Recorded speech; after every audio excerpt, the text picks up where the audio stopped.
মণিপুৰৰ দুই মহিলাক বৰ্বৰ নিৰ্যাতন চলোৱা ঘটনা সন্দৰ্ভত CBIৰ প্ৰতিবেদনত পোহৰলৈ আহিছে জঘন্যতম কাণ্ডৰ সবিশেষ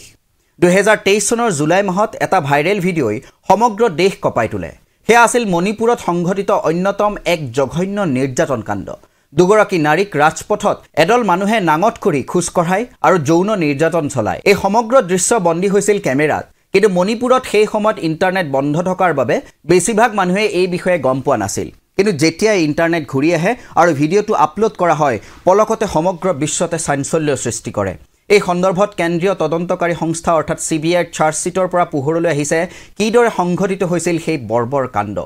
CBIৰ প্ৰতিবেদন অনুসৰি অভিযোগকাৰী তিনিগৰাকী ভুক্তভোগী আৰু দুজন মানুহ নিজ কন্যা আৰু নাতিনী সহিতে অন্য এগৰাকী মানুহ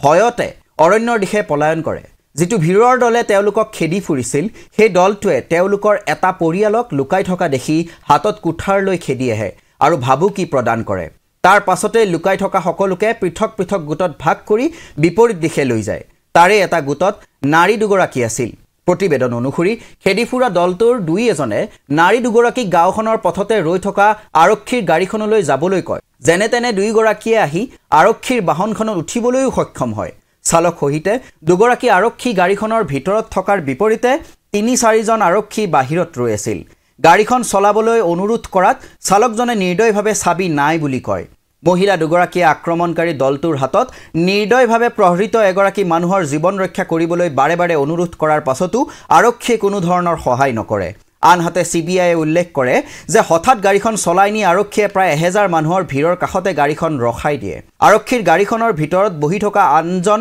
ভুক্তভোগীয়ে তেতিয়া মহিলাগৰাকীক জনায় যে তেওঁৰ পিতৃৰ গণপ্ৰহাৰত মৃত্যু হৈছে তেনেতে গুটেই জাকটোৱে আহি আৰক্ষীৰ গাড়ীখন কপাই দিয়ে আৰক্ষীয়ে ঠাইতে পলায়ন কৰে তাৰ পাছত ভিৰটোৱে গাড়ীৰ ভিতৰৰ পৰা দুইগৰাকী নাৰী আৰু আনজন ভুক্তভোগীক উলিয়াই আনে নাৰী দুগৰাকীৰ কাপোৰ ফালি ছিঙি পেলায় আৰু ব্যক্তিগৰাকীক প্ৰহাৰ কৰে সেই ঘটনা সচক্ষে প্ৰত্যক্ষ কৰি আছিল এগৰাকী মহিলাই এই তদন্তৰ পাছতে 6 গৰাকী অপৰাধীক গ্ৰেপ্তাৰ কৰিছে CBIয়ে গুৱাহাটীৰ এখন বিশেষ আদালতত 6 গৰাকী অভিযুক্ত আৰু এটা নাবালকৰ বিৰুদ্ধে চাৰ্জশ্বিট বিগত অক্টোবৰত দাখিল কৰা হৈছে 6 গৰাকী অপৰাধীৰ ভিতৰত এগৰাকী কিশোৰ অপৰাধীও আছে এই ঘটনাৰ বিৱৰণে এতিয়া সমগ্ৰ দেশকে জুকাৰি গৈছে কিন্তু এই মুহূৰ্তলৈকে খবৰ নাই দেশৰ প্ৰধানমন্ত্ৰী নৰেন্দ্ৰ মোদীৰ